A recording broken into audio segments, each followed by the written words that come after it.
God says He will make helpmates suitable, adaptable, complementary for man, and not compatible. Note complementary. Genesis 2:18, the Amplified Version, say complementary. The word complementary shows that you are not to look for compatibility, but you are to check for complements, one that will complement you in your search, and that will make it more easier in search than looking for compatibility. This is the purpose of courtship, to discuss a variety of topics, to discover if they share the same vision, hope, aspiration. The assignment given to man: tend, guide, keep the garden. And the woman is what was given to the woman is to help the man. She was not asked to tend, guide, and keep the garden also, like saying now the same vision. Now in this present, you see people having challenges to get married. There's a particular marriage, that the particular relationship, it was a courtship relationship that lasted for about 10 years, that the man never knew. He thought what he believed that he was going to become, what he's going to do in life, what he read in school. He was having it in mind that is what he's going to practice as career. But after a close relationship and a close work with God gave him, he now received a call into ministry. And he had a lady that they've been in relationship, I think, since from school days. And this relationship is courtship relationship that have lasted for about 10 years. And suddenly, because of his closeness, because of what he has received from God to go into ministry, he shared it with this sister. And the lady said she cannot go ahead with him because her own vision will not go with his own vision, because their vision is not compatible. That our own vision is not compatible in getting married to a man of God. Now you see all manner of things coming up. In the beginning, it was not so. That is not looking for compatibility. Have divided a lot of marriage. I just found out a particular celebrity that the wife wrote filed out divorce, and in that particular statement, she said she discovered that they are not compatible. After having a relationship for about many years, saying you are not compatible. It is not compatibility. It is complementary. You have to complement each other. There are tricks in these things. It looks very okay, but there are tricks in them. It's talking about the purpose of courtship. As sensible as it appears to the mind, they are the major cause of late marriages, heartbreaks, frustration in relationship, separation, divorce, disappointment. You are not to be looking for somebody that has the same vision with you, but you are to come into the vision as helpmate. That is for the lady, for the woman. As helpmate, if you are running your own vision strictly, you are not qualified for marriage. You are to remain as single. Because when you are strict to your vision, the man will need to come and submit to whatsoever you are to tell him about your vision. So now he's the one becoming the wife while you are the husband. It's an error. The vision, any woman that is getting married should come with the understanding of coming to submit as a helpmate to the vision, to the call, to whatsoever direction the Lord is giving to the man. A lot of people are in courtship for years, and you think that you have studied each other, you have known each other. At the long run, the Lord now give a direction either to the man. You hear things like they discover that he's no longer compatible, they want to go in separate ways. These things are not correct. This practice is not correct. It is not correct with the word of God. I will give you some examples. Courtship is made more free, and it has made marriage more difficult for men, for women. And people enter into courtship agreeing to get married, then they begin to study one another, hoping that through what they have discovered, they will be able to have a successful marriage. No, if they are compatible, that is what they make search on, having in mind that broken courtship is better than broken marriage. So these people that go into study one another, they have in mind that broken courtship is better than broken marriage. Courtship has been made more free, and it has made marriages difficult to enter into for men and women. People practice more courtship. They practice more of courtship than getting married. And when they enter into courtship, they enter into it with the mindset of studying one another to know if they are compatible. And also, they are having in mind that broken courtship is better than broken marriage.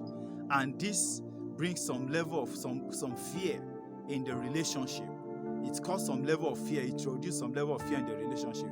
From there, we start learning how to pick on each other, because you don't want to have a broken marriage. You prefer to break the courtship than to break the marriage. Therefore, they will start picking on each other, start studying to notice errors, to pick on one another. Courtship is entered with the mind of ready to quit at any time. When one finds anything he or she is not okay with, is entered with the mind of ready to quit, which develop another wrong mindset in the men, that when they cross into marriage, unconsciously they are still having that same. We know after practicing like 2, 3, 4, 5, 10 courtship, 2 courtship, 3 courtship, what has happened to the man or woman is rehearsing divorce. It is a form of rehearsing divorce. That is what courtship is. After quitting from 1 or 2 courtship, to divorce would no longer be a difficult thing to do, because one has rehearsed how to divorce one that is cherished so much and so much love. In courtship, you learn how to separate in relationship and start up another one. This makes marriage difficult, causes late marriages. Courtship teaches how to divorce on matters that can be resolved. It teaches how to pick on each other, how to check on each other if this person is compatible or not. Is better with this courtship is broken than a broken marriage. I don't want to have problem in my marriage. And somebody that have invested a lot in the relationship will just be heartbroken suddenly.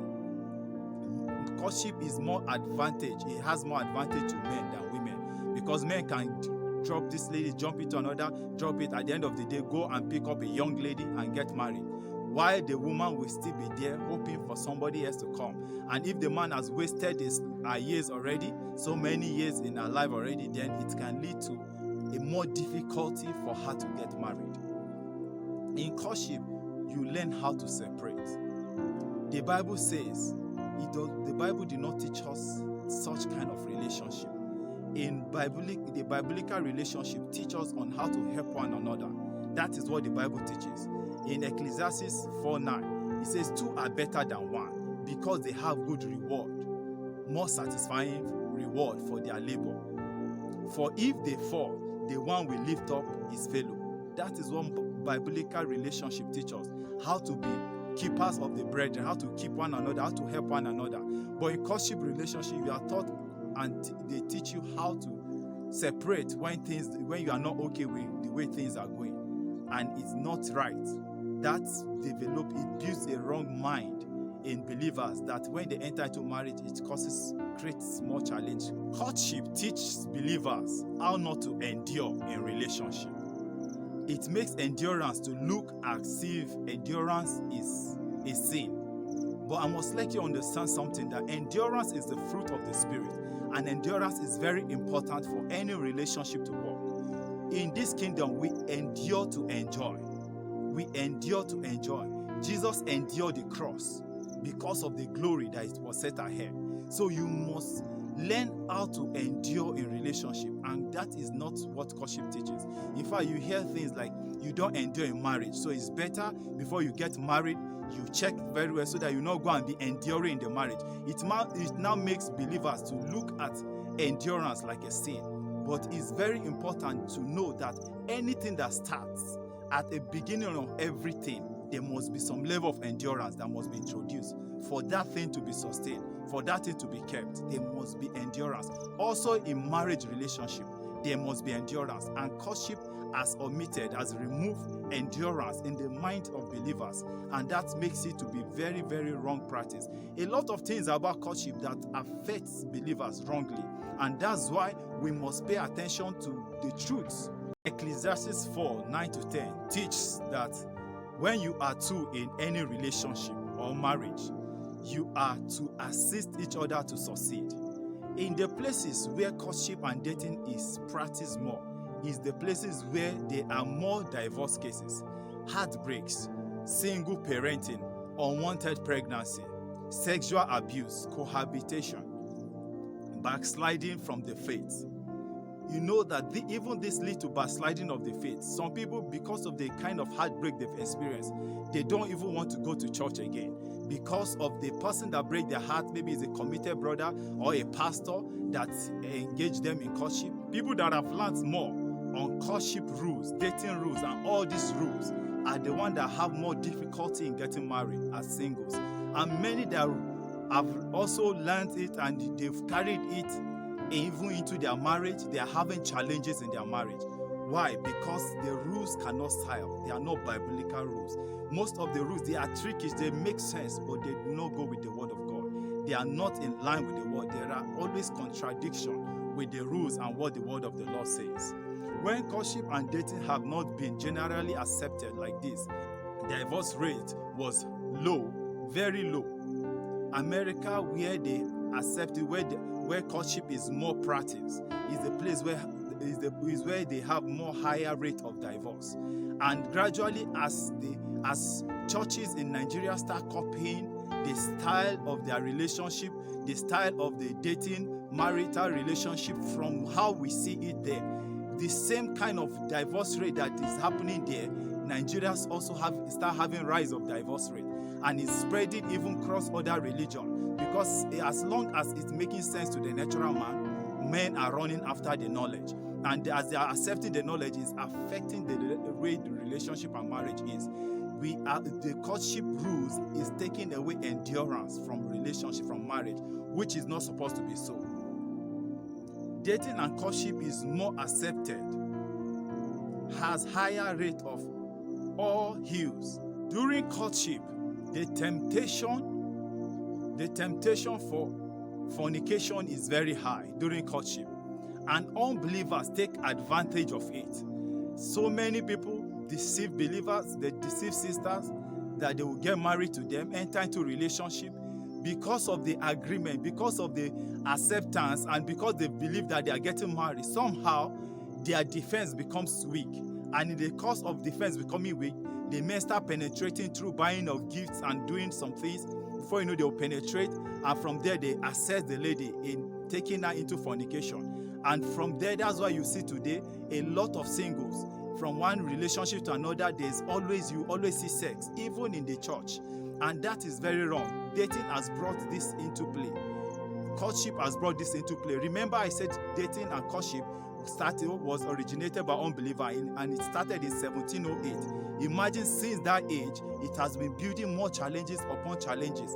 And as believers, as accept it, is also introducing the same challenges that the world is facing inside the church. And that's why we must carefully check what we are practicing. We must not accept every practice because it makes sense. We must pick up our practice from the word of the Lord. We must receive the practice that we practice from the word of the Lord. In hearing this truth today, someone may say, my apostle, my bishop, my pastor practiced courtship before getting married, and today is happily married. I will tell you something that you need to check very well. Check what they did from their stories. Check what they practice. You will see that what they practice is not actually courtship, although they call it courtship. But the rules that they use, the pattern, the way the relationship went, is not courtship. What many teaches is different from what they practice. Remember, I said, anyone that practices this relationship, this courtship relationship, with the rules in it, will not get married, except the person breaks the rules. This is what many did, and they called courtship. Many persons that say they practice courtship and they did, and they got married, and they're happily married. Some of them, what they did, I will break it down for you. I will explain it so that you can understand the difference between the two. What many did is that after finding the spouse, after choosing a spouse, and they agreed, instead of the rules, the purpose of courtship was studying one another to know if it's the right person, to discuss, to begin to check, to discover if they have the same purpose, the same vision, the same aspiration, the same hope. That is not what most did. What they did is that the moment they found the person and they agreed, they did not study one another to begin to pick on each other to find fault. Instead, they started praying for one another, started working towards the marriage, started planning towards the marriage. And between the time period that they spend, which they call courtship period, most of the pastors and those who said they practice courtship, that period they were not using it to study one another. In fact, the day that they agreed that they will get married, they already see themselves like husband and wife. As husband and wife, they are just only waiting for one or two things that are not in place to fall into place before they will seal up the marriage. And they spend the years and the time they spend together praying for each other, helping one another in the place of prayer, and trusting that the marriage will work out well. They never studied each other and to pick on each other or to separate from each other. But they believe in finding each other. They believe that God has directed them to each other, and they believe that because God has directed their step, the person they found is the right person, and they walk towards the marriage together. And this is what a lot did. A lot of them. I've heard stories on how a lot of mentors in the faith, how they find their spouse. Although many of them said it's courtship. But from their explanation, it's very clear that what they practice is not the rules of courtship. And the rules of courtship we are teaching in the church today, and what we are telling people, telling them that broken courtship is better than broken marriage, encouraging them that if they are finding one or two faults, they can come out of the relationship. That was not what a lot practiced. They did not enter into relationship with mind of coming out. They believe, they trust God, that God has brought them together, and they walk towards the marriage. And since then, till the marriage, and now in the marriage, they are still enjoying the marriage, because in their mind it is not to study one another but to help one another, which is the primary purpose and rules, things that we should check when we are choosing a spouse. All you need to do as a Christian to choose your spouse is to know if God has directed your step, if God has ordered your step to meet with that person. The next teaching that will be coming up, I will break it down very well for us to understand. Because a lot of persons today, why they are finding it difficult to know a true Christian when God directed their step to meet with the person, is because many of them, they are not even a Christian yet. They are not believers. So if God directs your step and you meet with the right person, and you are convinced that God has directed your step, you are to trust God that have directed your step to meet together with that person. And when the person accepts you to go into marriage relationship, you don't need to study one another. What you need to do is to begin to pray and prepare towards that marriage. Even though you are supposed to have started preparing for your marriage before meeting, but even after the meeting, you are to continue in prayer and in preparation towards the marriage, towards the ceremony and every other thing that needs to be done. This step I just explained to you now is biblical. Abraham's servant, after he prayed, the Lord ordered his step, and he found her. The moment he saw her, he identified her, and he never go on to try to see if another one, to check her, to compare her with another. The moment he found Rebecca, he believed that because God has ordered his step to Rebecca, he moved ahead to take Rebecca to his master's son, which led to their marriage. And that is what a believer should do. We are not to be studying one another. We are not to be picking on each other, to be finding errors. When you become master error finder, your marriage will become tough. The marriage will become so challenging. That marriage will become troubling even after getting married. When you learn how to become error finder during courtship and you cross into marriage, you will still continue finding error unconsciously.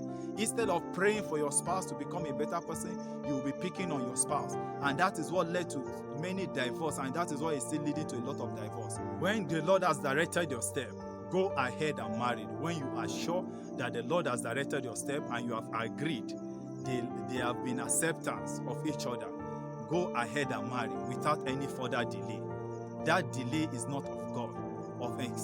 That long period of delay is what leads to a lot of sins. A lot of things start coming up in the course of the delay. Go ahead and marry. And I will take us in the next section. I will show us more details. I will break it down into details. The right way, scriptural way to choose your spouse, to find your spouse. I hope somebody is blessed. I hope what you have heard has blessed you richly. A teaching is coming up, and I would like you to stay tuned.